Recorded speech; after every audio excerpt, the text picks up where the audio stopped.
enregistrer. C'est ça. Alors, enregistrement, ça tourne.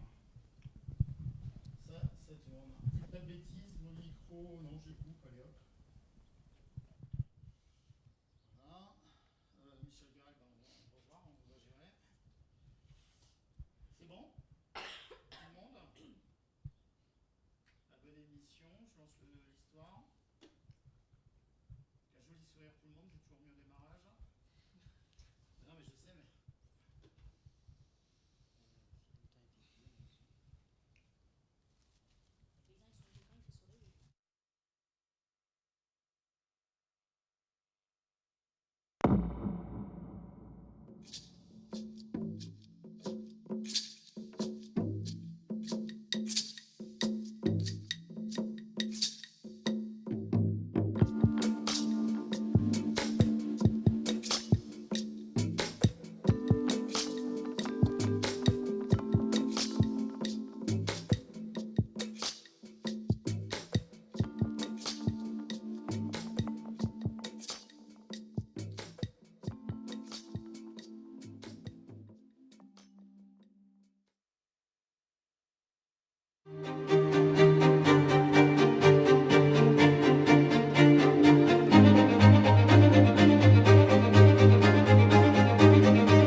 Bonjour et bienvenue sur KWTV Lozère, votre chaîne lozérienne, en direct du GAEC du Cheylard à Termes.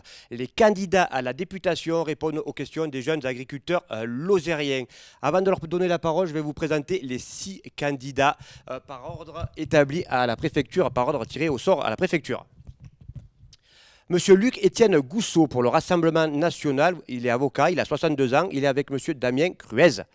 À numéro 2, M. Dia Zidoun, sans étiquette, maraîcher Sévenol, de 59 ans, avec comme suppléante Mme Zoé Husson. 3, Pierre Morel Allussier, divers droite, c'est le député sortant, avocat de métier, 65 ans, avec Mme Audrey Malaval comme suppléante.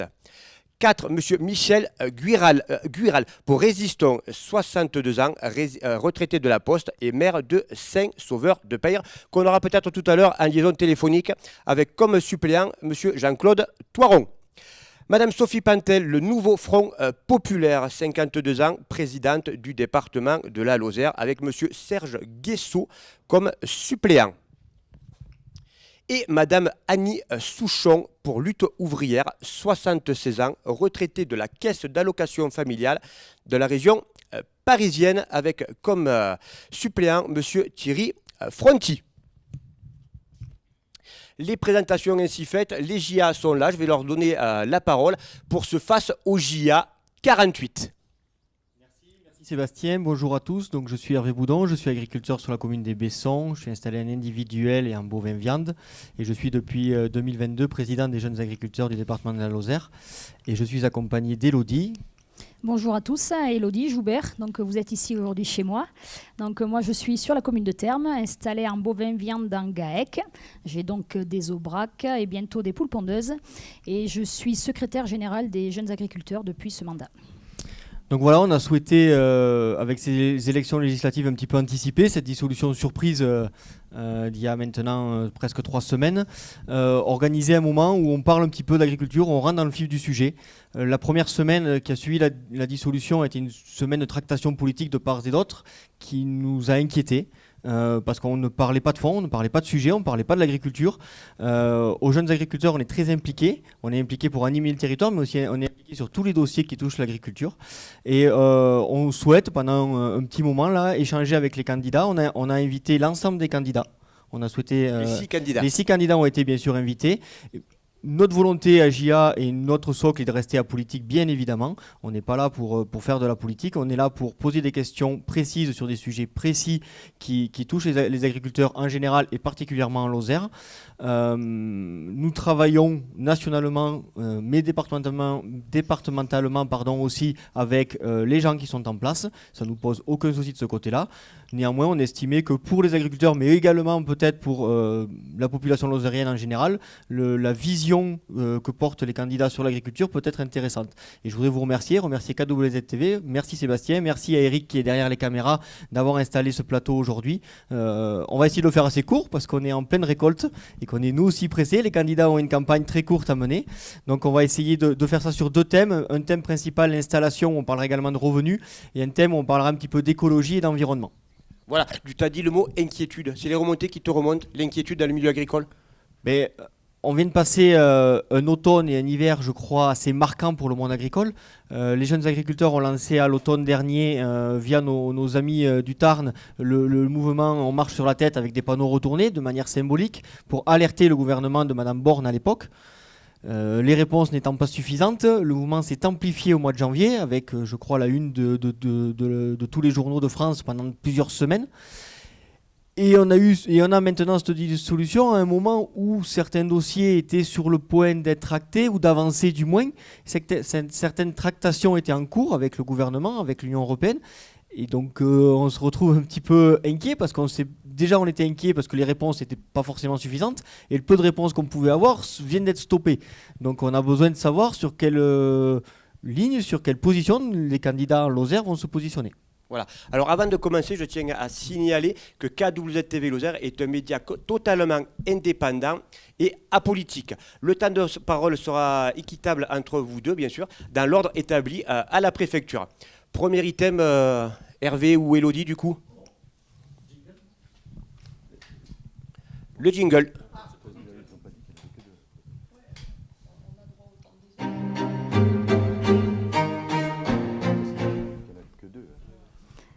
Bien, alors dans un premier temps, on va vous parler un petit peu d'installation.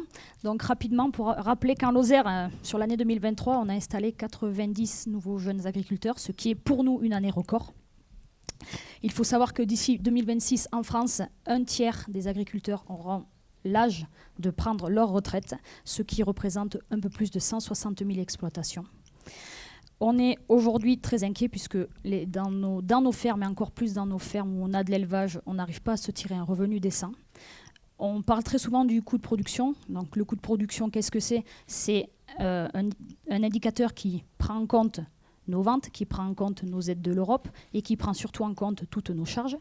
Aujourd'hui, on ne vend pas notre coût de production. Il manque à peu près 10 centimes d'euros par litre de lait. Il manque à peu près 50 centimes par kilo de viande. Donc la question que j'ai envie de vous poser est la suivante. Les consommateurs parlent de la baisse du pouvoir d'achat et les agriculteurs parlent de vendre au coût de production. Comment pensez-vous résoudre cette équation ? Monsieur Morel, vous allez répondre en premier. Je tiens à signaler que vous êtes 2 présents sur ce plateau face au JA. Bien, d'abord. Vous êtes peut-être 3 du coup, mais Monsieur Morel gardera quand même... Monsieur Guiral, bonjour, vous m'entendez? Allô? Oui, allô, vous m'entendez, Monsieur Guiral? Je n'entends pas là. Là, est-ce que vous m'entendez mieux? La régie est en train... Vous m'entendez? Oui. Oui, là c'est bon. Voilà, mais vous êtes en direct sur KWZ-TV Lozère. On va vous laisser patienter un petit peu. Par tirage au sort établi à la préfecture, Monsieur Morel a la parole en premier, vous serez en deuxième, et puis Madame Pascal en troisième. D'accord, mais alors, et le débat sur place, il y a qui alors? Ou c'est pas... Alors le débat ici présent, Monsieur Morel, Madame Pantel et vous, Monsieur Guiral. Voilà. Et la première question a été posée par les JA. Oui, mais en plateau, il y a qui? Monsieur Morel et Madame Pantel. Et vous par téléphone. D'accord. Et la première question, voilà, restez un petit peu. Monsieur Morel va répondre à la première question posée par Hervé Boudon des JA 48. Ça marche. Entendu, je reste en ligne.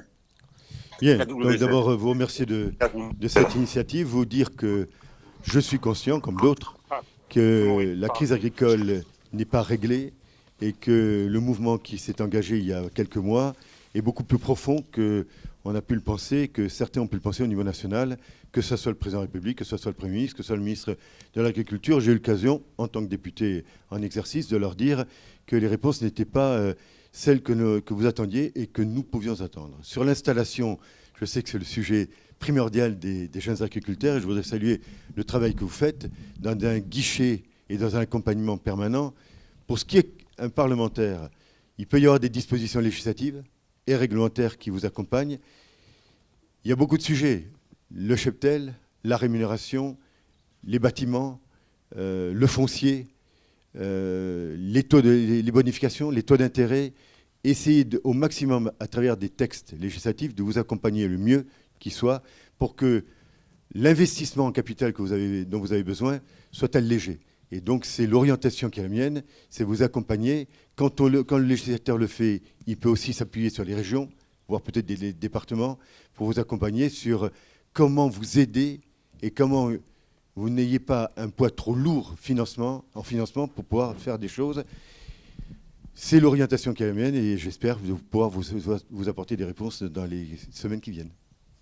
Alors je vais rectifier, c'est Élodie Joubert qui a posé la première question. Donc Monsieur Guiral, Madame Joubert, elle va vous reposer la question. Alors, je répète. Les consommateurs parlent de la baisse du pouvoir d'achat et les agriculteurs parlent de vendre au coût de production. Comment pensez-vous résoudre cette équation? Monsieur Guiral, vous avez entendu? Oui, alors moi, écoutez, par rapport au débat, alors je voudrais saluer à la fois Pierre Morel et Sophie Pantel. J'ai le souvenir d'un autre débat auquel, alors j'étais avec Sophie Pantel et il n'y avait pas Pierre Morel ni Gousseau. Voilà, je trouve que c'est un petit peu dommage dans le cadre de cette campagne déjà très compliquée où on est tous à courir. Et peut-être que là, moi, j'ai peut-être encore plus à courir que Sophie Pantel et que Pierre Morel parce que nous sommes en fait tout seuls. Moi, j'ai un agriculteur, vous le savez, qui est suppléant, donc je suis le seul candidat à avoir quelqu'un d'impliqué dans l'agriculture, qui est Jean-Claude. Jean-Claude, qui aujourd'hui, il est agriculteur, il est au boulot. Et d'ailleurs, pendant toute la campagne, il a été au boulot toute la journée. Il me rejoint le soir au moment des réunions publiques. Et après, on va afficher. Voilà les conditions matérielles qui sont les nôtres, qui sont très compliquées. Alors, c'est vrai qu'on a discuté hier soir de ce débat. Est-ce qu'on va ou non à terme? Bon, Jean-Claude m'a dit non, moi j'ai en plus un ouvrier aujourd'hui, agricole, etc. Je peux pas venir. Moi, aujourd'hui, là, je vous parle, je suis à Florac, j'ai fait le marché toute la matinée. Je vais partir sur Meir-Ouest, Saint-Énimy. On est en retard, on n'arrivera pas à courir. On me dit, votre affiche n'est pas devant dans les mairies, il y a 152 communes. Moi, avant-hier, je suis parti à 5h du matin, je suis rentré à minuit, je ne l'ai fait que 25 communes. Donc, il en reste beaucoup et que je ne pourrai pas couvrir. Donc voilà, c'est quand même une difficulté, une inégalité par rapport à d'autres candidates comme Sophie Pantel, qui a toutes ses équipes du Front Populaire qui sont mobilisées. Ce matin, au marché, l'autre jour, au Masieux, il y avait 3 militants qui distribuaient, tant mieux pour elle. À Marvejols, il y en avait 3 aussi. Ce matin, j'ai vu son suppléant qui était à Florac. Moi, j'avais prévu de venir à Florac à 8h30. Je suis arrivé qu'à 11h15, malheureusement, parce que j'ai dû aussi éclaircir avec Radio Vive le problème de l'étiquetage politique, puisqu'on m'a dit que j'étais divers droite, alors que mon étiquette, c'est divers par le ministère de l'Intérieur. Donc, j'ai demandé aux journalistes de France Bleu dans le département de faire rectifier cela très rapidement, parce que c'est quand même grave d'étiqueter de cette manière-là le candidat que je suis. Moi, je vais pas rentrer plus dans le débat, simplement je vais vous dire, moi j'ai appris là tout à l'heure, je suis un élu de terrain. Les grands discours ne m'intéressent pas. Ce qui m'intéresse, c'est le travail au quotidien. J'ai appris quand même, et là, après la crise agricole qu'on a connue, après les mouvements d'agriculteurs, j'apprends, alors ça se passe pas dans notre département, je tiens à le préciser, mais une GAEC, on lui a demandé de faire un contrôle d'identité de 400 animaux qui sont dans les pâturages et qu'il faut qu'ils soient rentrés.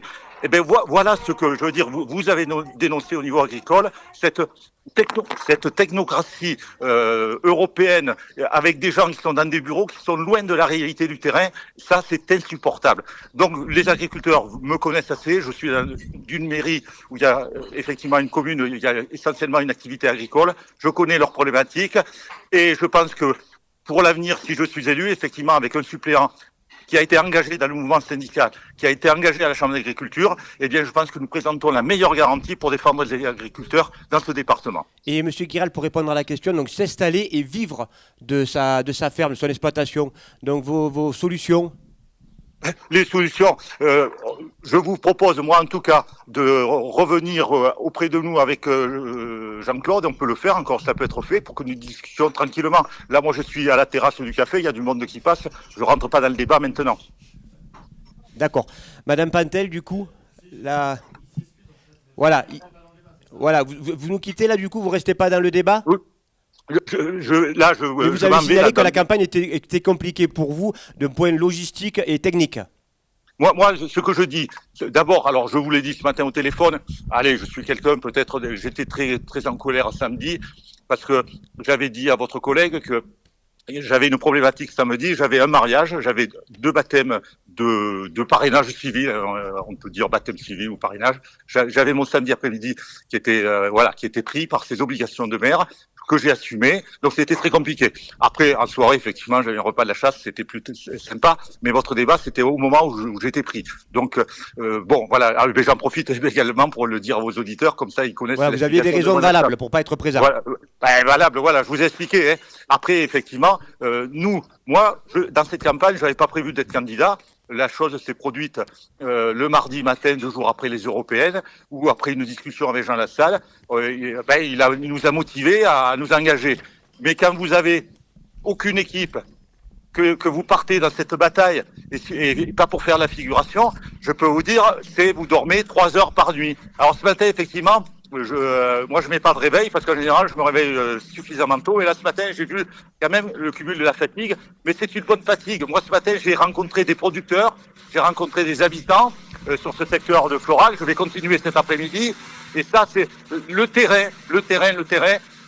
Aujourd'hui nos politiques à haut niveau se sont trop éloignés du terrain, et la note elle est là, elle a été la sanction a été très importante. D'accord. Monsieur Guiral, si vous voulez rester en ligne, restez en ligne avec nous avec plaisir. Et on va donner la parole maintenant à Sophie Pantel qui va répondre à la première question de Madame Joubert. Voilà, merci. Merci à vous. Merci merci au JA pour ce temps. Je pense que quand on sort de la crise agricole que l'on a connue, et aujourd'hui toutes les solutions n'ont pas été encore apportées, c'était important de pouvoir parler de l'agriculture qui est un pan entier de notre économie, et au-delà de la question de l'économie, vous nourrissez les hommes et vous avez un rôle social et environnemental sur l'ensemble de notre territoire, donc c'est important de prendre ce temps. Donc c'est bien une élue de terrain qui va vous donner son point de vue sur la question de la rémunération, puisque c'est la première partie, et peut-être qu'on reviendra sur l'installation après. Moi, je pense que c'est essentiel pour nos territoires, en particulier les territoires de montagne, de pouvoir conserver les actifs que nous avons. Et vous avez rappelé tout l'enjeu sur le renouvellement de génération et les départs en retraite annoncés. Et le bon travail qui est fait au niveau du département de la Lozère sur le nombre d'installations. C'est important parce que ça permet de maintenir un modèle de ferme. Alors, peu importe comment on va l'appeler, en tout cas un modèle familial, moi j'allais dire lozérienne, et qui permet finalement d'avoir des pâtures et des bêtes qui sont sur l'ensemble des surfaces, et qui permettent de maintenir les milieux ouverts, qui permettent le développement d'autres activités économiques. Alors, vous avez parlé des consommateurs et vous avez parlé des agriculteurs. À mon avis, il manque une 3e composante, l'industrie agroalimentaire et la grande surface. Et je pense qu'aujourd'hui, on ne résoudra pas la question en fait, de la rémunération des exploitants agricoles sans mettre tous ceux qui sont concernés autour de la table. Nous, dans notre programme, on a dit qu'on aurait 15 jours de rupture avec un certain nombre de sujets qui allaient être, et de décisions qui vont être prises rapidement, qui concernent notamment le pouvoir d'achat. Donc le pouvoir d'achat pour les consommateurs, mais également pour les exploitants agricoles, puisqu'on me propose par exemple d'indexer les salaires et les retraites sur l'inflation.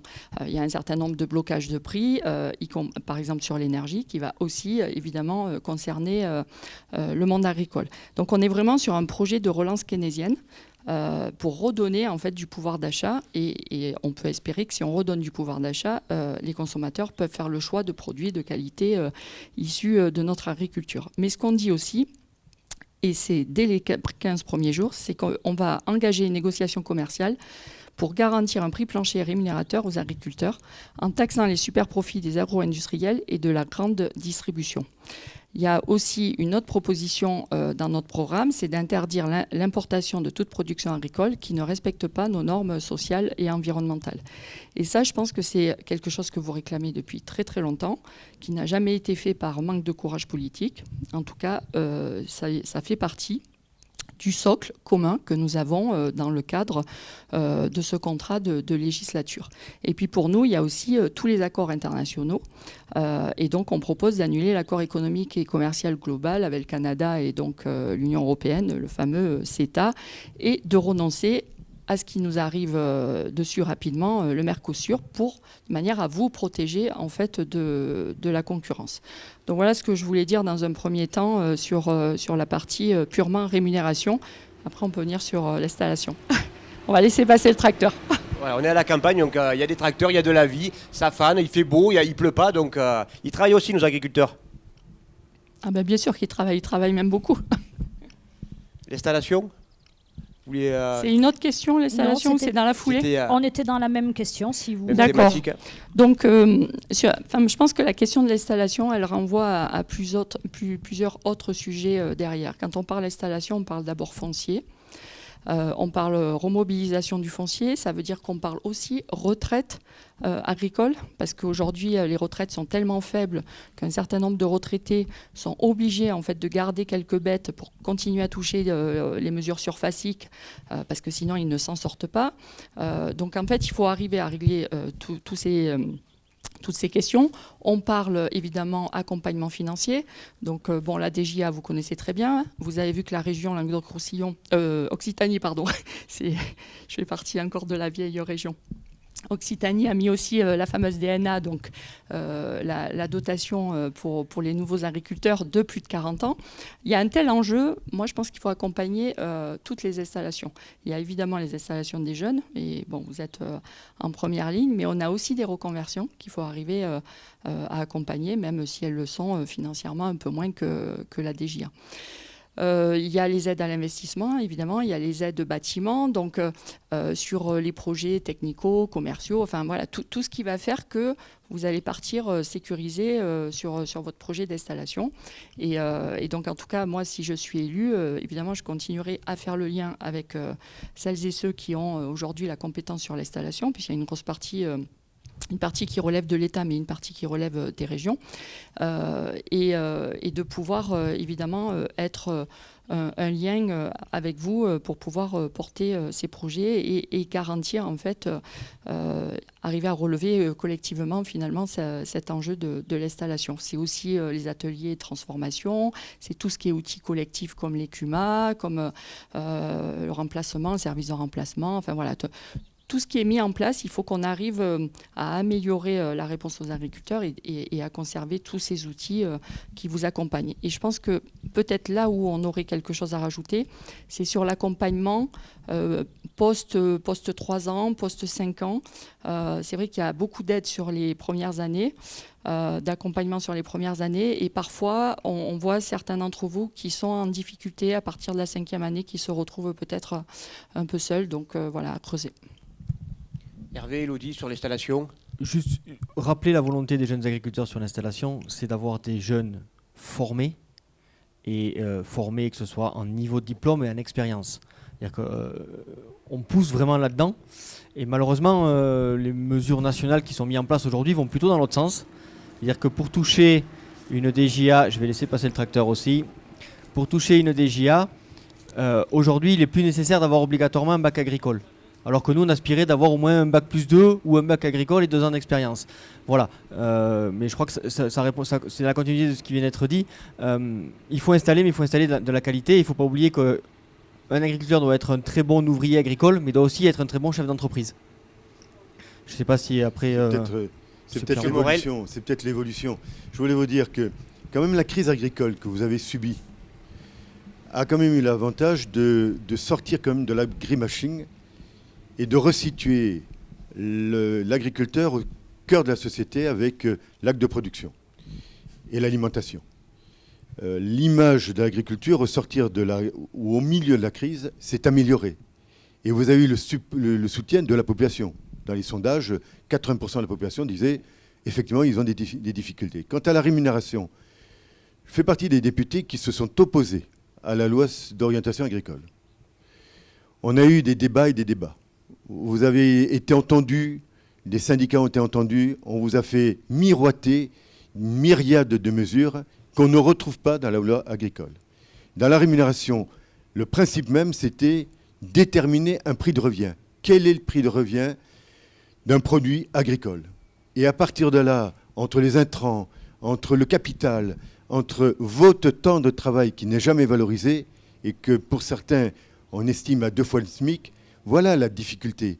Et je ne vois pas pourquoi, dans une loi d'orientation agricole, dans la déprise agricole, pourquoi le gouvernement sortant, actuel, n'a pas fixé des règles qu'on avait déjà indiquées dans Egalim 1, dans Egalim 2, et on est toujours au même niveau. Donc le point central, c'est de fixer une vraie rémunération à la fois de vos coûts, mais également de votre travail.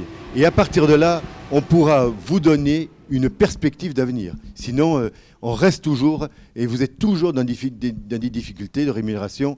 Et c'est comme ça que l'agriculture a perdu un certain nombre d'agriculteurs. Et vous n'êtes pas des supplétifs de la société. Il vous faut être rémunéré. À cela s'ajoute que la sociologie même voulait un temps de travail et un temps de loisir. Et derrière tout ça, il y a une organisation que vous portez avec les services de remplacement. Mais il faut vous aider, parce que le coût d'un service de remplacement, c'est élevé. Et là, il y a de la législation à mettre en place pour vous accompagner. Voilà vraiment les orientations que je souhaite porter. Les JA, sur cette thématique, vous voulez qu'on passe à la deuxième thématique? Est-ce que je peux rajouter juste quelque chose? Madame Pantel. Je regrette que M. Gousseau ne soit pas là, mais je voulais juste indiquer du coup aux téléspectateurs le vote du Rassemblement national que l'on présente trop souvent comme un soutien à l'agriculture. Donc moi je vous dis, le RN c'est le faux allié de l'agriculture et du monde rural. Et il suffit de regarder les votes. Le Rassemblement national s'est abstenu sur une mesure proposant des prix planchers. En avril, il n'y a pas longtemps, en avril, on sortait dans la rue. Le RN a voté contre l'aide aux services de remplacement. Et on vient de rappeler combien c'était important d'avoir tous ces outils collectifs. Le RN au Parlement européen a voté contre au niveau de la PAC le plafonnement des aides PAC à 60 000 €. Donc ça veut dire qu'en fait on favorise les très très grandes exploitations au détriment d'exploitations moyennes comme l'on a chez nous. Le RN a voté contre une mesure anti-concentration foncière. Le RN a voté contre un objectif de 100% de viande d'origine française. Et le RN a voté contre l'objectif d'installer 25 000 exploitants. Et c'est votre remarque sur l'enseignement et sur la formation qui m'y a fait penser, puisqu'il s'est abstenu sur l'ouverture de classes et la création de postes pour l'enseignement agricole. Voilà, on passe à la deuxième thématique qui est grosse thématique, l'environnement et l'écologie. Jingle.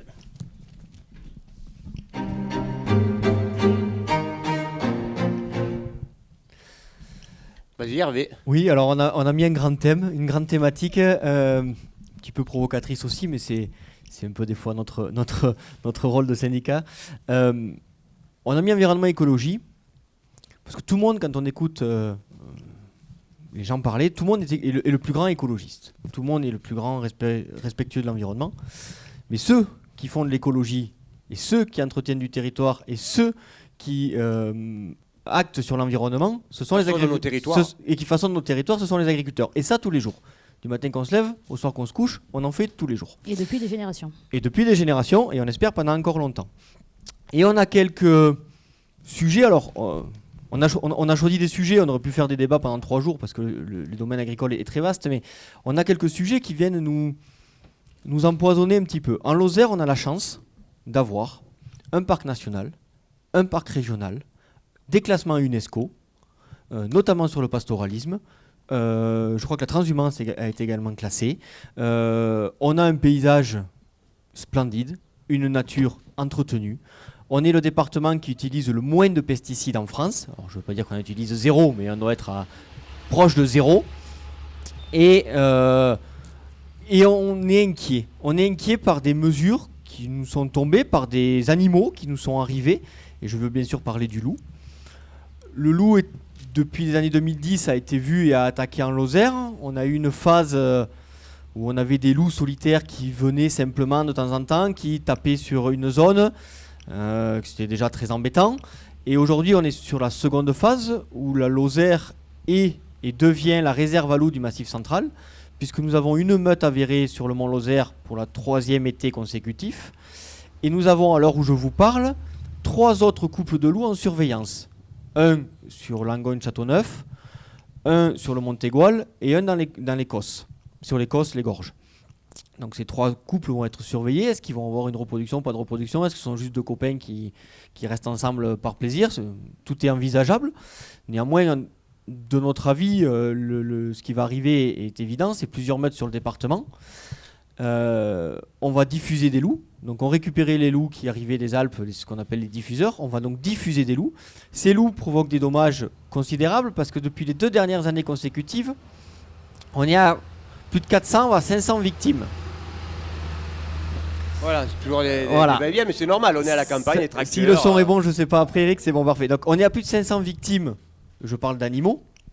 Mais moi quand je parle du loup, et je veux qu'on mette ça en premier lieu, c'est les victimes humaines.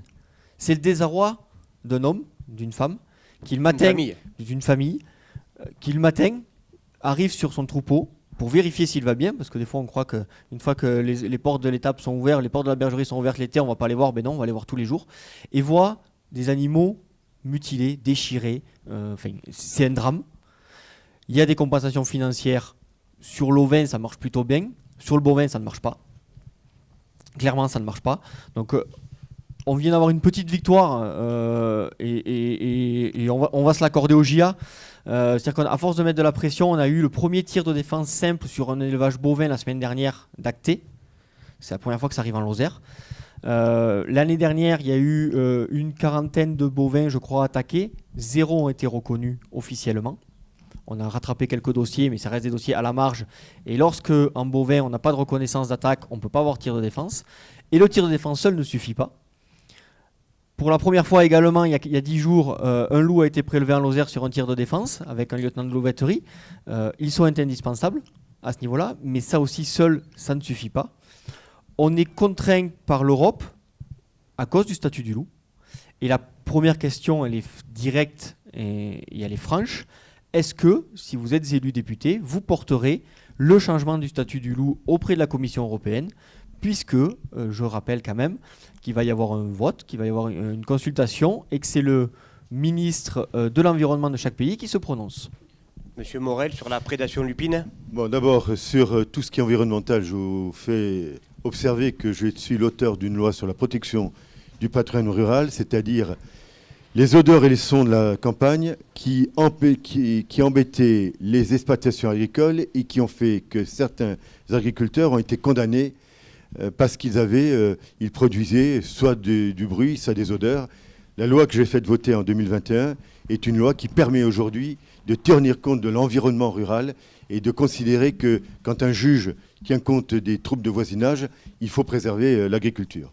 Sur le loup, ça fait des années et des années et vous le savez, que je me bagarre. Je suis totalement contre tous ces parlementaires, et ils sont nombreux, qui, au fil des mois, déposent des questions écrites au gouvernement avec des publications dans JO pour avoir des réponses. C'est toujours les mêmes réponses. On sait où est le problème. Le problème, c'est le statut international du loup, au-delà du statut communautaire du loup. Convention de Berne. Traduction dans une directive Habitat. Première chose, l'omerta, pendant des années, ça concernait des éleveurs des Alpes, il y a 10, 15, 20 ans, l'omerta sur le décompte. Pendant des années, on m'a expliqué qu'il y avait 500 loups en France. On s'est aperçu tout d'un coup, en quelques semaines, on est passé à 946. Et aujourd'hui, on nous parle de plus de 1400, voire 2000 loups. Donc il y a une vraie omerta, parce qu'on ne veut pas, le gouvernement ne veut pas, je vais vous dire pourquoi, faire ce décompte. Quant à l'OFB, comment se fait-il qu'un office qui a toutes les compétences technologiques, techniques, vous mette plus de 3, 4, 5 mois, 6 mois pour déterminer dans une analyse si l'excrément provient d'un loup ou pas? Mais dans quel pays on est? En fait, on a un ministère de l'Environnement avec des compétences internationales qui s'arroge de manière doctrinaire la protection du loup et qui bloque toute évolution en la matière au niveau du ministère de l'Agriculture, avec l'UICM qui est une organisation internationale. Voilà la problématique, c'est que vous êtes victime de dispositifs et d'une volonté du ministère de l'Environnement qui va même jusqu'à financer avec de l'argent public des associations pro-loup comme Ferrus. Il faut sortir de cette ambiguïté. On l'avait dit, et vous l'aviez dit, au ministre de l'Agriculture, qui nous avait dit au mois de juillet, il y a quelque temps, on va régler le problème. Le président de la République m'avait demandé de trouver une solution. Aucune avancée. Aucune avancée. Et quant au plan loup, on vous fait des cercles 1, des cercles 2, des tirs de défense, des tirs d'effarouchement. Personnellement, je n'y comprends rien à tout ça. C'est de la moulinette administrative. Laissons au préfet, dans des zones à élevage extensif, la latitude pour décider si oui ou non l'élevage est en difficulté et s'il faut éradiquer tel ou tel loup. Voilà la réalité. Ils ont aujourd'hui, grâce à moi depuis 2020, les préfets ont des pouvoirs de dérogation et d'assouplissement. Laissons aux préfets de prendre des décisions et évitons que chaque arrêté préfectoral fasse l'objet d'un référé environnemental, d'associations truc-muche qui passent leur temps à faire de la doctrine d'ensauvagement au détriment de l'agriculture. Madame Pantel, puisque M. Guiral n'est plus en ligne avec nous par liaison téléphonique. Donc Madame Pantel, votre réponse sur le nouveau plan loup. Alors la réponse pour M. Boudon et les JA, c'est que oui, je soutiendrai donc le changement de statut. Pierre Morel a rappelé, convention de Berne et puis la déclinaison directive Habitat et ensuite le plan loup au niveau national. Aujourd'hui, le loup n'est absolument pas une espèce en voie de disparition, ce qui avait été le cas au moment de l'inscription. Et donc aujourd'hui, c'est une espèce qui se propage et qu'il convient en fait de réguler. Alors je vais expliquer pourquoi. Le loup est un élément de biodiversité en fait qui nuit à d'autres éléments de biodiversité. Et vous savez que je suis aussi présidente de l'entente UNESCO Coste-Cévennes, donc c'est une inscription. Là, pour le coup, il n'y a rien en termes de réglementation. Mais on a quand même travaillé un certain nombre d'études et qui a permis en fait de démontrer que la prédation impacte déjà notablement les systèmes d'élevage et la diminution du temps passé par les troupeaux sur les parcours. Donc ça veut dire qu'il y a une diminution des surfaces pâturées, diminution de la pression du pâturage.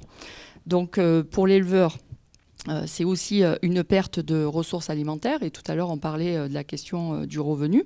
Donc ça veut dire plus d'intrants. C'est la fermeture progressive des espaces agro-pastoraux. Et là, je tiens vraiment à le dire pour tous ceux qui ont un avis contraire donc, à cette régulation, cette fermeture, elle conduit aussi à la disparition d'habitats semi-naturels ouverts d'intérêt communautaire et à la banalisation du paysage. Et par exemple, nous, sur Coste-Cévennes, on a pu voir qu'il y avait un certain nombre d'espèces végétales, oiseaux, orthoptères et papillons qui sont considérés comme des éléments patrimoniaux, en fait, qui étaient en diminution. Et par exemple, sur les individus d'orthoptères, il y a leur taille diminue. Enfin voilà. Donc c'est très intéressant de regarder ces études-là. Ensuite, il y a la question sur le plan humain, et M. Boudon l'a rappelé avec les conséquences psychologiques. Ce qu'il faut aussi expliquer, parce qu'on entend trop souvent que vous êtes indemnisé. Non, parce que d'abord, il y a un attachement à vos bêtes, et ensuite, sur la question de l'indemnisation, lorsque vous travaillez la génétique, ce sont des années de travail qui sont perdues en quelques minutes. Et puis, il y a également la question de la fermeture des milieux et du risque incendie. Donc, on est dans une période de changement climatique où il faut aussi gérer la question de la transition écologique.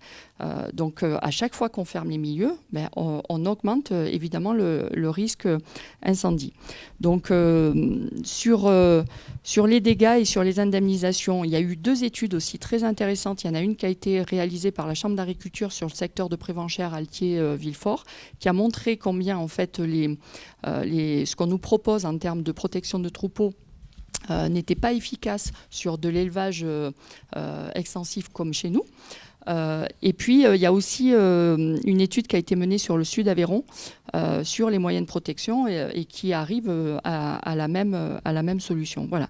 Donc, clairement, moi, ce que je souhaite, c'est que On a aujourd'hui une différence sur le territoire lozérien suivant si nos agriculteurs sont situés dans la zone du parc national des Cévennes ou ailleurs.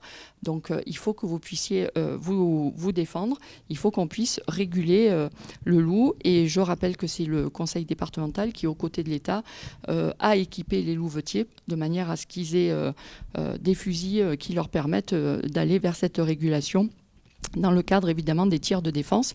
Et le loup qui a été tué, il a été autopsié avec évidemment OFB, enfin toutes les administrations compétentes, mais il a été autopsié au sein du laboratoire départemental. Donc vraiment le message à faire passer à nos auditeurs, c'est que le loup, élément de biodiversité, il nuit aussi à d'autres éléments de biodiversité. Et ça veut dire aussi pour les consommateurs qu'on ne mangera pas la même chose. C'est-à-dire le veau, au lieu d'être légèrement rosé parce qu'il n'aura pâturé longtemps, eh bien, peut-être qu'on se retrouvera avec du veau tout blanc si à un moment donné on ne peut plus sortir les bêtes. Il faut sortir de l'hypocrisie. Hein. Ce n'est pas un règlement français qui va régler le problème. Ce n'est pas une loi française qui va régler le problème.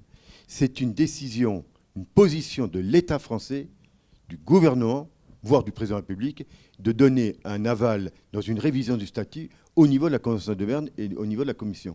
C'est une position politique du gouvernement français.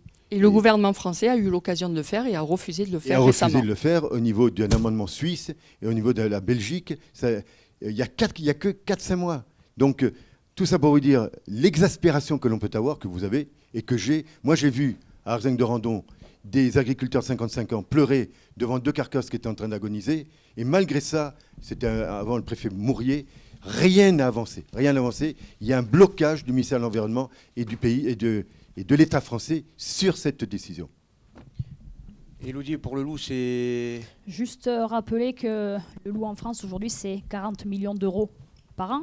Sur ces 40 millions, donc, il y a à peu près 8 millions pris par le ministère de l'écologie qui servent à payer les dégâts. Et le reste, c'est la PAC. Et les 32 millions qui restent, c'est la PAC. C'est-à-dire que c'est nous, paysans, qu'on paye pour des bestioles dont on n'a absolument pas demandé qu'elles reviennent.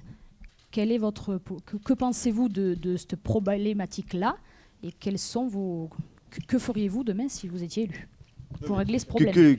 Que tout ce dispositif passe du ministère de l'Agriculture au ministère de l'Environnement, qu'ils assument. C'est eux qui bloquent le système. Donc il faut que budgétairement, ce soit eux qui assument. Et puis pourquoi 80% de subventions, 100% de subventions? Pourquoi des éleveurs sont mis à contribution sur de la protection? Et la protection, on voit bien en Lozère sur le type d'élevage, on ne peut pas protéger. On est en zone de non-protégeabilité. C'est là où on devrait avoir une dérogation et que le loup soit déclaré nuisible dans des territoires comme la Lozère. Oui, ben moi, même avis, j'ai toujours dit qu'il fallait que ce soit pris sur les crédits de l'environnement. Et quant à Férus, je fais partie... c'est moi qui, au niveau du parc du Gévaudan, j'ai mis fin au lien qui était... Qui avait été mis en place précédemment par les précédents présidents, enfin gestionnaires du parc du Gévaudan. Et en 2015, donc, j'ai mis fin à ce lien. Et lorsqu'on a refait le parc, lorsqu'on l'a réhabilité, l'ancien bâtiment, je ne sais pas si vous vous rappelez, mais on a proposé à tous les syndicats et à un certain nombre d'éleveurs de pouvoir témoigner de la réalité du retour du loup sur le territoire, pour que les visiteurs puissent aussi comprendre ce qui se passe concrètement sur le terrain. Je ne sais pas si vous vous souvenez de menaces que j'ai subies quand j'ai fait un colloque à l'Assemblée nationale sur la prédation du loup. J'ai eu des hackages de tous les côtés sur des sites internet avec des menaces très directes de certaines structures environnementalistes. Et moi, quand j'ai supprimé le lien avec Férus, j'ai eu exactement la même chose. J'ai même eu Brigitte Bardot qui m'a fait une lettre assassine. Enfin voilà, donc c'est extrêmement violent dès qu'on prend position sur ce sujet. On l'aura compris, le loup, c'est un vaste sujet. Pourtant, a priori, moi, quand je suis un peu l'actualité, les Suisses commenceraient, ils ne sont pas dans le lieu, mais commenceraient à trouver quelques solutions. Les Suisses, je ne sais pas si vous avez vu les solutions des Suisses, avec beaucoup plus de gibier sauvage, mouflons, chamois, et les loups s'attaqueraient moins aux troupeaux suisses. Alors voilà. Je ne sais pas si les Suisses... Je me méfie beaucoup des analyses, quand on est en Lozère, de dire il se passe comme ça. Ensuite, selon de quel côté on est, on va prendre l'élément qui nous va. On nous a souvent dit que les Italiens aimaient beaucoup le loup. Quand on discute, nous, avec les éleveurs italiens, on a tout à fait notre son de cloche. Vous avez un sujet annexe. On dit à des éleveurs, mettez des patous, des chiens. Ces chiens sont en protection. Dès qu'il y a quelque chose qu'ils considèrent comme un danger, ils attaquent, y compris des passants. Et c'est la responsabilité pénale de l'éleveur. vous rendez compte? On leur dit mettez des patous et s'il y a un accident, c'est vous qui payez. Et puis ça pose un problème de conflit d'usage avec les itinéraires de grande randonnée. Donc on a déjà eu des accidents, y compris en Lozère, même si ça n'a pas fait la une de la presse. Oui, les patous protègent leurs troupeaux, c'est trop. Voilà. La pression, ce qui est sûr, on va basculer sur l'autre sujet, mais ce qui est sûr, c'est que la pression est mise sur les agriculteurs et la pression, elle est de partout. À partir du dossier du loup, et je vais arriver jusqu'au dossier des prairies sensibles, aujourd'hui, un agriculteur, il a la pression quand il va voir son troupeau le matin, de savoir ce qu'il va trouver. Il va avoir la pression du constat qui est fait avec l'OFB. Il va avoir la pression derrière du contrôle de l'OFB, des voitures en pleine nuit pour vérifier qu'il ait le fusil, pas le fusil. Et s'il a le fusil, il faut bien qu'il ait le tir de défense, il faut bien qu'il soit sur l'axe du troupeau, etc. Il a cette pression-là. Il a la pression de l'administration qui va accorder le tir, pas accorder le tir, qui elle-même est attaquée systématiquement par les associations écologiques, souvent pour perdre, souvent 2 ans après. Enfin, on est sur des choses où la pression est constante. Et tout à l'heure, je vous disais qu'on avait la chance d'avoir un parc national des Cévennes, un parc régional. Moi, je dis qu'on a la chance parce que je considère que c'est la reconnaissance du travail des agriculteurs en Lozère. Mais cette chance-là se tourne petit à petit en pénalité pour les agriculteurs, en contrainte. Que ce soit au niveau du parc national, que ce soit au niveau du parc régional, que ce soit au niveau des normes environnementales, et j'en viens aux prairies sensibles. Le classement des prairies sensibles est arrivé en 2014 en Lozère. Il y a aujourd'hui plus de 88 000 hectares de prairies sensibles en Lozère. On était ensemble, tous les trois, et avec Madame la sénatrice également, et Monsieur le préfet, chez le ministre de l'Agriculture en juillet 2022, où on parlait de prairies sensibles, de trouver une solution pour assouplir cette réglementation. La réponse qu'on a eue 1 an après, c'est 27 000 hectares supplémentaires, sans prévenir. Je dis bien sans prévenir. Figeant complètement certaines exploitations. La prairie sensible, je le rappelle pour ceux qui ne le savent pas, c'est un terrain qui, lorsqu'il est laissé en herbe sur un classement Natura 2000, lorsqu'il est laissé en herbe plus de 5 ans, ne peut plus être retourné, ne peut plus être labouré. On n'est pas les rois de la charrue en Lozère, hein. On n'est pas à la brosse, hein. On ne fait pas de l'interculture, on ne laboure pas 4 fois le terrain dans l'année. Enfin, on a une agriculture raisonnée, totalement respectueuse de l'environnement. Et mettre un coup de charrue tous les 4-5 ans, ou 6 ans, ou 7 ans, ce n'est pas détruire son écosystème. Sur certaines parcelles, on ne va pas labourer toute la Lozère demain matin. Néanmoins, la réponse de l'État, ça a été celle-là. Donc, on était en discussion assez tendue avec le gouvernement, avec le ministre de l'Agriculture notamment là-dessus, puisque c'est pour le coup le ministre de l'Agriculture qui avait la main là-dessus. Et la Commission européenne a ouvert une porte, il y a quelques semaines, a ouvert une porte à un assouplissement, à une simplification de la BCAE 9. Nous avons proposé au ministre de l'Agriculture, lorsqu'il est venu en Lozère au mois de mars, d'opter la solution suivante. 75%, lorsqu'un exploitant a 75% de sa surface totale en herbe, il n'est pas soumis à la conditionnalité. Il fait de l'herbe, il stocke du carbone, il a des mesures durables pour la planète. De par ses pratiques, on reconnaît ces pratiques existantes, on ne le pénalise pas de l'autre côté. Ça nous paraissait une mesure plutôt intelligente, plutôt d'être dans l'écologie punitive, c'était de reconnaître l'existant. Moi, j'ai envie de vous demander, comment voyez-vous la sortie de ce dossier, puisqu'aujourd'hui, notre proposition et les discussions avec le ministre n'ont pas été transmises à l'Europe, donc il va bien falloir transmettre quelque chose un jour. Monsieur Morel. En fait, je pense que vous êtes victime. Vous êtes victime d'une position gouvernementale qui vous a trahi, et qui a trahi tout le milieu agricole, et notamment celui de la Lozère. Natura 2000, avec de l'argent public, sur des bonnes pratiques environnementales. Banco, ça a été fait avec les MAET. Mais arriver à fixer dans un dispositif l'interdiction de toucher à des terres, là on est dans totalement un autre cadre, et on est en dénaturation de l'esprit même de Natura 2000. Pour ce qui me concerne, moi, je vais beaucoup plus loin que peut-être les demandes que vous faites, au-delà de ce que la Commission européenne peut décider. C'est une révision totale des zonages environnementaux. C'est ce que demandait le préfet actuel, auprès du cabinet du ministre. Pas de réponse. Il a fallu que je monte au créneau pour dire, à un moment donné, venez sur place, venez avec la Chambre d'agriculture, venez avec les GA, faites un audit de ce qui pourrait être considéré comme non labourable. Il y a des terres qui, à la rigueur, peuvent être considérées comme des prairies sensibles, et tout le reste, une fois que la concertation est faite, laisser faire les agriculteurs. Donc mon objectif, c'est une révision totale des zonages environnementaux, parce que à force d'avoir des orthophotoplans, à force d'avoir ces satellites, à force d'avoir des contrôles, vous ne savez plus quoi faire, vous ne pouvez plus quoi faire. Comment voulez-vous, à un moment donné, qu'on donne de la lisibilité à des jeunes agriculteurs? Pourquoi il y en a certains qui disent « on ne veut pas y aller » Parce que c'est trop difficile aujourd'hui, dans les contrôles administratifs. On vous bloque sur tout. Donc, à un moment donné, il faut assouplir ça, et je ne vois qu'une révision globale. Madame Pantel? Alors, nous, on propose une révision de la PAC parce que même s'il y a eu la question de la convergence qui a été mise en place là, sur la dernière PAC, on voit bien que c'est encore l'essentiel en fait, des moyens de la PAC qui vont aux plus riches et absolument pas à nos exploitations, en tout cas pas assez. Moi, je pense qu'il y a un problème de fond derrière ces prairies sensibles, c'est la question de la reconnaissance en fait, de la haute valeur environnementale aujourd'hui de notre agriculture. Et c'est aussi la question de la reconnaissance de ce qu'apporte l'élevage à l'herbe au niveau environnemental. Et ça, il faut qu'on arrive à pouvoir le définir dans un texte, à pouvoir, y compris avoir des indicateurs et pouvoir le démontrer. Alors, je sais que l'Institut d'élevage y a travaillé, mais il faudrait vraiment qu'on en fasse un critère après au niveau de l'obtention des aides. Alors, vous avez rappelé le principe de la conditionnalité des aides et le fameux BCAE 9 qui concernait le non-labour des prairies sensibles en zone Natura 2000, en sachant que le 1, c'était le maintien d'un ratio de prairies et de pâturage permanent. Alors, on était présent chez le ministre. Je rappelle que le ministre est venu quand même sur le territoire, que certains étaient absents lors de cette visite. C'est aussi un moyen de défendre le dossier, de faire passer des messages. Et j'ai le courrier là que m'avait renvoyé le ministre Marc Fesneau à l'issue, avec la proposition que vous avez rappelée. Donc le recours, l'application de la norme relative aux bonnes conditions agricoles et environnementales, hein, donc on est bien sur la BCAE 9, et le recours au labour qui sera désormais simplifié sur les prairies sensibles en cas de lutte donc, contre les campagnols ou d'impact liés finalement au dérèglement climatique. Et il y avait en fait ce pourcentage de 75% que vous avez rappelé.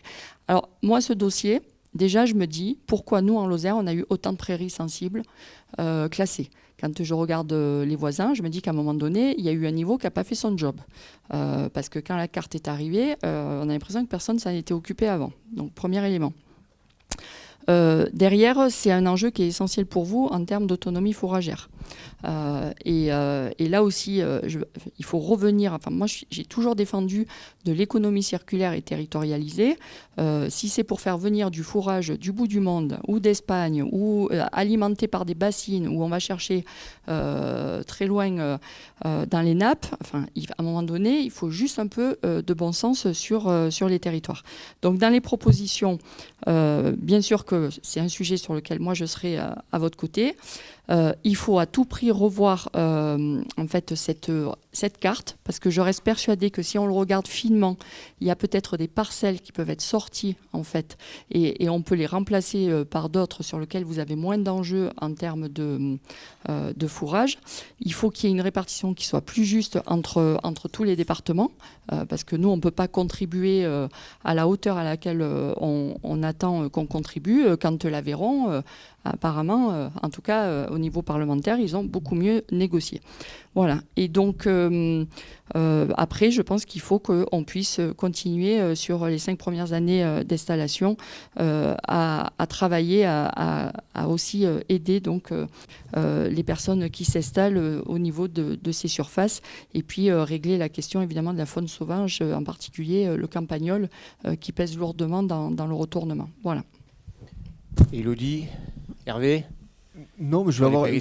Oui, non, mais c'est un dossier qui est très épineux et qui est très compliqué à régler. Enfin, je crois que faire croire qu'on le réglera facilement, oui, c'est. Et ce qu'on n'a peut-être pas dit, c'est pour que les gens comprennent bien, c'est que c'était prévu dans la loi d'orientation agricole qui allait être voté. Qui était en navette. Voilà, qui était en navette, qui allait, on l'espère, qui allait être voté. Et il y avait un autre point qui était essentiel en fait dans cette loi d'orientation agricole. Il y avait l'autorisation pour les départements de pouvoir construire les réservoirs d'eau. Donc nous, on était prêts, enfin c'est encore un autre sujet, mais on était prêts à démarrer. Et on se retrouve, ça aussi, c'est un sujet sur lequel il va falloir recommencer tout le travail.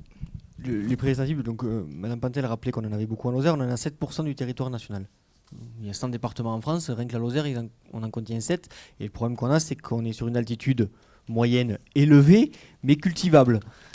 Quand c'est à plus de 2000 mètres d'altitude dans certains départements, c'est moins gênant que chez nous. Moi, au-delà des prairies sensibles, qui est un vrai problème, mais auquel on va continuer, nous, à travailler durement là-dessus, on est tous les deux membres du bureau de la Chambre d'agriculture, en plus de nos responsabilités à GIA, et tous ces événements nous conduisent aujourd'hui à avoir une position très dure, de refuser tout nouveau label, cerclage, parc, enfin toute nouvelle considération, même si au départ il n'y a pas de lien forcément avec l'agriculture. On voit que Natura 2000 c'était tout beau, c'était tout rose, ça a été bénéfique pour certains agriculteurs à un moment donné, mais 10 ans, 15 ans après, les couperets tombent. Et ça pourrait mettre des exploitations en difficulté? Aujourd'hui, les prairies sensibles, un jeune qui reprend une exploitation de quelqu'un qui, parce qu'il était en fin de carrière et qu'il a bien mérité pendant les 4, 5, 6 dernières années, a un peu moins tenu son assolement, un peu moins retourné, récupère cette exploitation-là qui est en Natura 2000, se retrouve avec une exploitation à 100% prairie sensible. Il ne peut même pas faire un jardin. Et là, il est en péril. On parle des fois, on nous dit qu'on voit toujours la même agriculture en Lozère, mais il y a des maraîchers aujourd'hui en Lozère, il y a des gens qui diversifient en Natura 2000 et ils ne peuvent pas créer leur activité de maraîchage. Non mais enfin, on est complètement... on marche sur la tête. On marche sur la tête. Mais le symbole on marche sur la tête marche vraiment. Et cette pression, et j'ai attaqué ce sujet avec ça, mais cette pression constante sur les agriculteurs, de tout part, contrôle administratif, de tout part. M. Guiral parlait tout à l'heure d'un contrôle, bon, j'ai vu passer ça sur les réseaux également, de tout part, fait que ça a craqué cet hiver, et fait que le pansement qui n'est pas mis aujourd'hui, c'est sensible. Enfin, on va voir politiquement comment ça va évoluer en France dans les semaines à venir. Certains syndicats annoncent déjà des mobilisations l'automne. Je ne serais pas surpris. Aujourd'hui, on n'a pas de réglé. On a eu un temps de travail, et je l'ai dit au départ, et on n'a rien, hormis une simplification administrative sur le GNR et une baisse du coût à ce niveau-là, on n'a rien d'autre, quoi. Clairement, pour nous, notre quotidien, il n'y a rien changé. Et on se bat tous les jours sur tous les sujets, et tous les sujets qu'on a évoqués aujourd'hui avec l'administration. Tous les jours. Et on se demande des fois, dans ce pays, qui gouverne.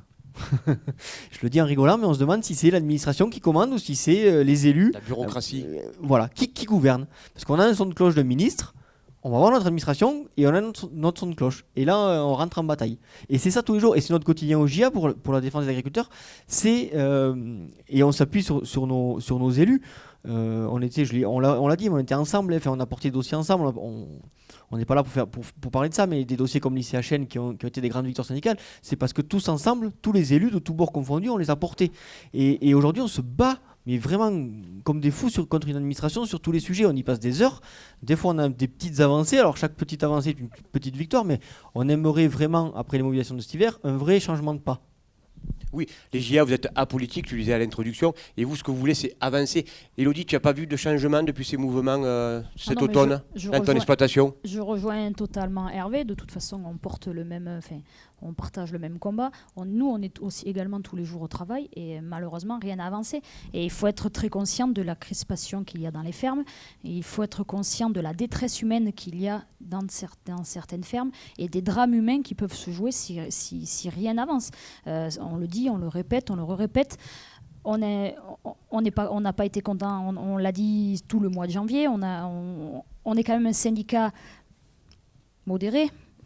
On l'a dit en bloquant des autoroutes, certes, mais on n'a rien cassé. La frustration est telle que demain, je ne sais pas, je ne peux pas vous dire si rien n'est fait, comment ça va évoluer. Ce qui est sûr, c'est que ça va mal évoluer. D'accord, la colère est gronde dans les exploitations.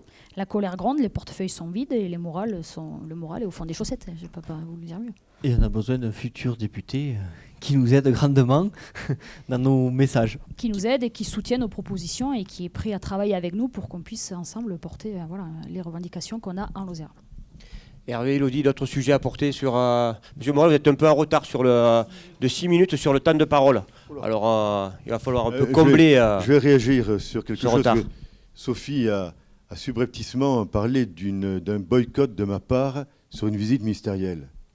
Seul député de ce département, en liaison permanente avec le cabinet ministériel, notamment celui de l'agriculture. J'ai dit à Marc Fesneau, ministre de l'Agriculture, Moi, je ne vais pas venir assister à lever le nez devant une adduction d'eau, devant un dispositif. Viens en Lozère avec des réponses.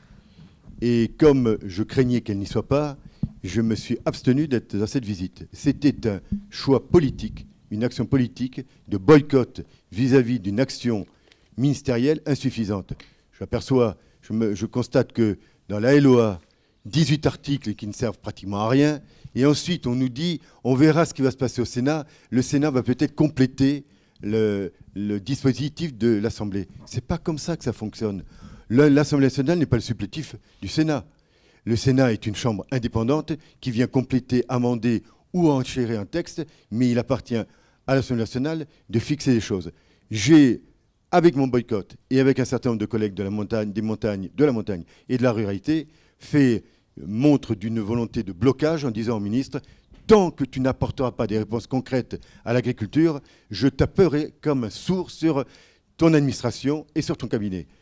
Résultat, on m'écoute, on m'a appelé, on m'a dit, mais si vraiment il y a problème, mais évidemment qu'il y a problème. On ne peut pas continuer à ce que vous me fassiez passer des idées, à avoir des promesses, alors que vous nous dites, on va voter la LOA, et puis il y aura une loi sur le foncier, il y aura une loi sur la simplification. Mais pourquoi vous ne le faites pas maintenant? Pourquoi vous renvoyez tout à octobre, novembre, décembre? Donc à un moment donné, quand on veut provoquer, et quand on a un peu d'expérience, et quand on est considéré comme un député un peu capé, on peut montrer un mauvais caractère à un ministre, et je peux vous assurer que des fois, ça marche plutôt bien. Élodie, Hervé, quelque chose à rajouter sur les thématiques? Non, on va peut-être laisser nos candidats. Ça fait 1h04. On va leur laisser peut-être une phrase de conclusion ou une minute ou deux de conclusion chacun, et puis on vous remerciera, et voilà. Et puis on va retourner faner. Monsieur Morel, à vous la parole, et Madame Pantel clôturera. Je voudrais dire à l'ensemble du monde agricole et remercier une nouvelle fois les GIA, avec lesquels j'entretiens des relations très étroites. Je ne me suis jamais caché, et ça continuera, qu'on vous accuse d'être des mangeurs de subventions. À un moment donné, c'est insupportable pour vous et pour moi. Le milieu agricole, c'est un socle économique dans ce département qui fait vivre, on le dit, un agriculteur fait vivre 7 autres personnes dans tout le reste de la société. Donc il faut préserver ce socle. Et vous avez des difficultés de partout. L'achat de foncier, la météo, la montagne, les normes, les contrôles. Et puis, on vous dit agriculteur pollueur. Il faut arrêter avec cette image. Voilà. Arrêtons l'image du consommateur de subventions et arrêtons l'image de l'agriculteur pollueur. Aujourd'hui, on a la richesse de ce département avec 5 micro-régions géographiques, avec des beautés, avec des petits murs qui sont remis en état, avec des chemins qui sont entretenus. Ça crée quelques obligations vis-à-vis des autres, mais on a une Lozère qui est préservée parce qu'on a une agriculture active. Et donc, on a besoin de vous. Et je vous dis encore une fois, si j'ai la chance d'être réélu, la 6e fois, il y en a certains qui vont râler, je vois bien. On m'a interrompu dans mon mandat, je suis un peu victime du système, mais j'assume. Je suis là, je suis encore là et je serai toujours là. Madame Pantel, le mot de la fin. Alors écoutez, moi j'ai rappelé aussi, pardon, c'est le foin, je suis un peu allergique, même si j'ai pris mes cachets. Donc j'ai rappelé en fait tout ce que vous apportez au territoire, donc aussi bien sur le plan économique, alimentaire, social et environnemental. Ce que je voulais vous dire clairement, c'est, enfin je pense que vous le savez, je connais très bien vos sujets. Je pense que j'ai toujours été à vos côtés à chaque fois que vous avez eu besoin et je continuerai de l'être, je l'espère, à l'Assemblée nationale, et si ce n'est pas à l'Assemblée nationale, on continuera au département. Vous avez abordé le sujet de l'ICHN, rappelez que l'ICHN, l'extension de l'ICHN, c'est moi qui ai été au cœur pour faire avancer avec Stéphane Le Foll et avec Luc Morer. Et ensuite, vous avez pu récemment avoir l'enveloppe qui allait bien, mais si on n'avait pas eu la reconnaissance en fait, du zonage, aujourd'hui, on n'aurait pas cette enveloppe. Moi, je pense qu'après, il faut aussi des positions équilibrées, c'est-à-dire qu'en fait, on est sur une agriculture de montagne. Il faut pouvoir créer la valeur ajoutée. Pour créer la valeur ajoutée, il faut aller vers la qualité. Mais j'entends aussi qu'on ne peut pas vous demander à vous seul de gérer la transition écologique sans accompagnement et en vous mettant sans cesse toujours des difficultés. Vous n'avez pas parlé des contrôles, par exemple, qui viennent du satellite, qui sont complètement parfois à côté de la réalité. Voilà. Donc simplement, moi ce que je voulais vous dire, c'est que si je suis élue députée, je serai présente à l'Assemblée. Vraiment, enfin, les questions agricoles feront partie de mes priorités.